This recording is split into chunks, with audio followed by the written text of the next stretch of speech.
Shalom saudara yang diberkati Tuhan, bertemu kembali dalam kasih anugerah Tuhan hari ini. Dan hari ini kita akan sama-sama kembali membaca Alkitab saudara.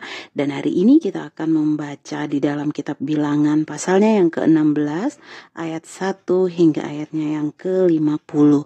Namun sebelum kita mulai membaca, mari kita berdoa. Kami bersyukur untuk hari ini Tuhan.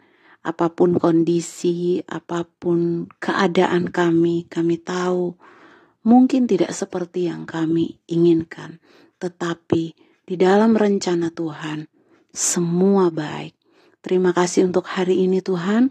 Saatnya kami akan dengar sabda firman Tuhan. Mari Bapa Engkau menyuci kuduskan tubuh jiwa roh kami, mengampuni segala dosa kami, dan melayakkan kami untuk membaca sabda firman Tuhan. Dan biarlah melalui tuntunan Roh Kudus, kami bisa menerima firman ini tertanam, berbuah lebat, dan menjadi berkat bagi hidup kami semua. Terima kasih Bapa, terima kasih Tuhan Yesus. Haleluya, kami bersyukur. Amin. Saudara, kita akan membaca bersama hari ini kitab Bilangan pasalnya yang ke-16 ayat 1 sampai ayatnya yang ke-50. Dan seperti biasa, Alkitab yang akan kami pakai adalah Alkitab terjemahan Indonesian Modern Bible. Firman Tuhan berkata dalam Bilangan pasalnya yang ke-16, Korah menghasut untuk memberontak.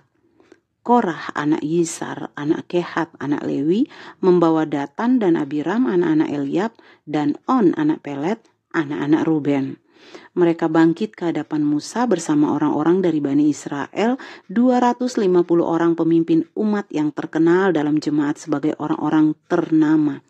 Mereka berkumpul melawan Musa dan Harun dan berkata kepada keduanya, "Cukuplah bagimu, karena seluruh umat semuanya itu kudus dan Yahweh ada di tengah-tengah mereka. Lalu mengapa kamu mengangkat dirimu di atas jemaat Yahweh?" Ketika Musa mendengarnya, lalu sujudlah ia. Kemudian ia berbicara kepada Korah dan seluruh pengikutnya dengan mengatakan, "Besok pagi Yahweh akan menyatakan siapa miliknya, siapa yang kudus, yang akan diperbolehkan mendekat kepadanya. Lalu orang yang akan dia pilih akan diperbolehkannya mendekat kepadanya. Lakukanlah ini, ambillah tempat-tempat dupa Korah dan seluruh pengikutnya, taruhlah api ke dalamnya, lalu taruhlah wewangian di atasnya di hadapan Yahweh esok hari. Maka orang yang akan dipilih Yahweh ialah yang kudus. Cukuplah itu bagimu, hai anak-anak Lewi." Lalu Musa berkata kepada Korah, "Dengarlah sekarang, hai anak-anak Lewi. Apakah tidak cukup bagimu bahwa Elohim Israel telah memisahkan kamu dari umat Israel untuk membawa kamu dekat kepadanya, untuk mengerjakan pelayanan pada tabernakel Yahweh, dan untuk berdiri di hadapan jemaat untuk melayani mereka? Lalu dia membawa kamu mendekat, juga seluruh saudara-saudaramu anak-anak Lewi bersamamu. Apakah kamu akan mencari jabatan imam juga?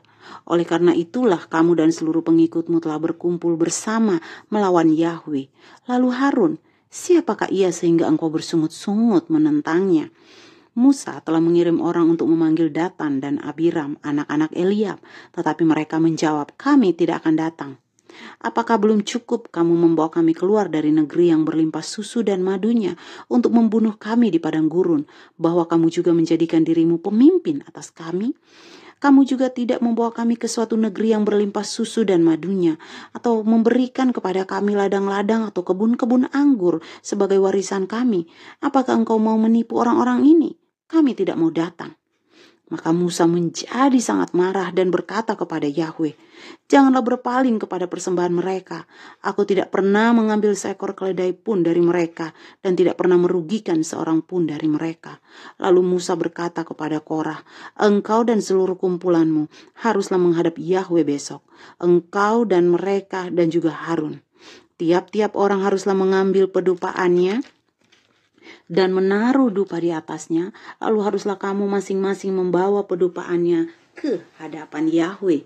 250 pedupaan, juga engkau beserta Harun dengan masing-masing pedupaannya. Mereka masing-masing mengambil pedupaannya, menyalakan api di atasnya dan menaruh dupa di atasnya. Lalu mereka berdiri di depan pintu kemah pertemuan beserta Musa dan Harun. Lalu Korah mengumpulkan seluruh umat itu melawan mereka berdua di depan pintu kemah pertemuan. Maka kemuliaan Yahweh tampak kepada seluruh umat itu. Kemudian Yahweh berfirman kepada Musa dan Harun, katanya, "Pisahkanlah dirimu dari tengah-tengah umat ini, lalu biarlah aku menghabisi mereka dengan sekejap." Namun tersungkurlah mereka berdua dan berkata, "Ya Elohim, Elohim dari roh segala makhluk yang hidup, apakah karena satu orang berdosa maka engkau murka terhadap seluruh umat ini?" Berfirmanlah Yahweh kepada Musa, "Berbicara kepada umat itu dengan mengatakan, jauhkanlah dirimu dari sekeliling perkemahan Korah, Datan, dan Abiram." Maka bangkitlah Musa lalu pergi kepada Datan dan Abiram. Lalu para tua-tua Israel berjalan mengikutinya. Lalu ia berbicara kepada umat itu, katanya, "Menyingkirlah sekarang dari perkemahan orang-orang fasik itu, dan janganlah kamu menyentuh segala milik mereka, agar kamu jangan dibinasakan bersama mereka karena segala dosa mereka." Maka mereka menjauhkan diri dari sekeliling tempat kediaman Korah, Datan, dan Abiram. Datan dan Abiram keluar lalu berdiri di pintu perkemahan mereka, juga istrinya, anak-anak mereka, dan anak-anak kecil mereka. Musa berkata, "Dengan ini kamu akan mengetahui bahwa Yahweh telah mengutus aku untuk melakukan segala pekerjaan ini, karena bukan dari kemauanku sendiri aku mengerjakan hal ini. Jika mereka mati seperti matinya setiap manusia, atau dilawat kematian seperti lawatan atas setiap manusia, maka Yahweh tidak mengutus aku. Namun jika Yahweh menjadikan sesuatu yang baru, maka tanah mengangakan mulutnya dan menelan mereka, dan segala yang mereka punyai, mereka turun hidup-hidup ke dalam maut. Maka kamu akan tahu bahwa orang-orang itu telah menghina Yahweh." Maka terjadilah ketika ia selesai mengatakan semua kata-katanya itu, maka terbelahlah tanah yang ada di bawah mereka. Lalu bumi mengangakkan mulutnya dan menelan mereka dan seisi rumah mereka dan semua orang yang bersekutu dengan Korah dan segala kepunyaan mereka. Lalu turunlah mereka hidup-hidup dan segala yang mereka miliki ke dunia orang mati. Dan bumi menutup mereka dan memusnahkan mereka dari tengah-tengah jemaat itu. Seluruh orang Israel yang di sekeliling mereka berlarian mendengar teriakan mereka, karena mereka berkata, "Jangan-jangan bumi akan menelan kita juga."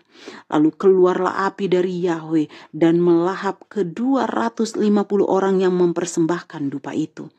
Berfirmanlah Yahweh kepada Musa, "Katakanlah kepada Eleazar anak Imam Harun, agar ia mengangkat pedupaan-pedupaan dari antara kebakaran itu, lalu tebarkanlah apinya ke depan, karena semuanya telah menjadi kudus."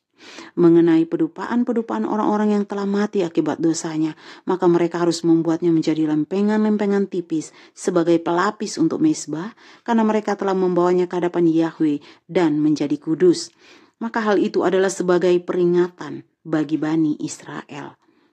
Maka Imam Eleazar mengambil tempat-tempat dupa tembaga itu yang dibawa orang-orang yang terbakar itu, lalu mereka menempanya sebagai pelapis mezbah, untuk menjadi suatu peringatan bagi Bani Israel, supaya orang asing yang bukan dari keturunan Harun tidak mendekat untuk membakar dupa di hadapan Yahweh, sehingga ia tidak menjadi seperti Korah dan kumpulannya, sebagaimana yang telah difirmankan Yahweh kepadanya dengan perantaraan Musa.